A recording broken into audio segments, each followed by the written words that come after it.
قصص وحوادث غريبة حصلت في مصر. الجزء الأول: حادثة الأتوبيس اللي اختفى في الدائري. في أوائل الألفيات اتقال إن في أتوبيس تابع لشركة نقل ركاب اختفى فجأة على الطريق الدائري وكان مليان ناس.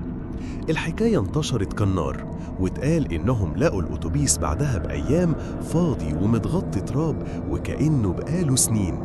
الناس قالت إن في فتحة زمن أو بوابة لعالم تاني، لكن الحقيقة لسه محدش يعرفها لحد النهاردة.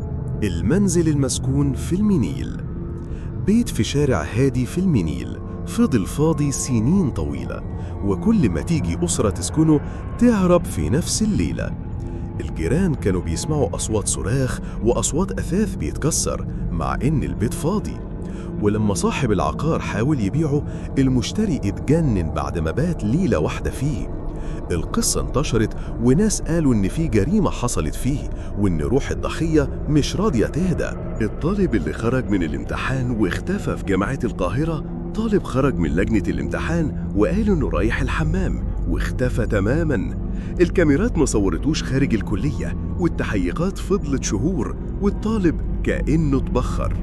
بعدها بسنة جاله والده رسالة بريدية بصوت ابنه بيقول: أنا في مكان مش عارف أرجع منه.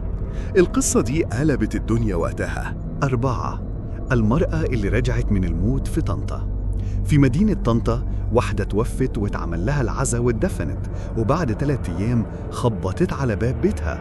كانت متغطية تراب وبتقول إنها كانت في مكان مظلم وبتسمع دعاء أهلها. لما راحوا القبر لقوه مفتوح وكأن في حد خرج منه. القصة اتشهرت باسم الميتة اللي رجعت.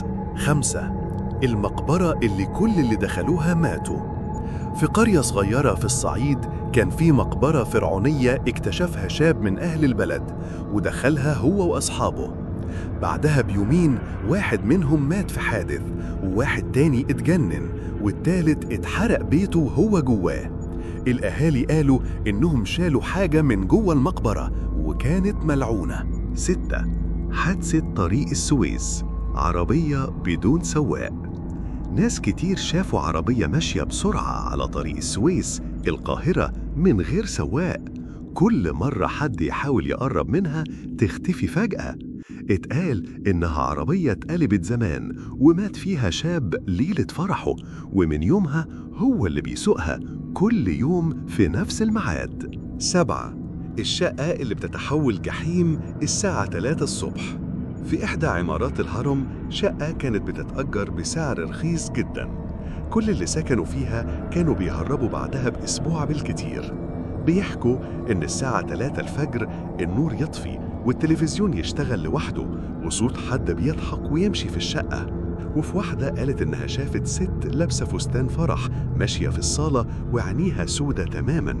حادثة التاكسي اللي بياخد الناس للمقابر في القاهرة اتكررت أكتر من مرة. شكاوي من ناس قالوا إنهم ركبوا تاكسي قديم والسواق كان ساكت، ولما وصلوا قال لهم وصلنا، ويلاقوا نفسهم قدام المقابر، ولما يبصوا وراهم يلاقوا التاكسي اختفى.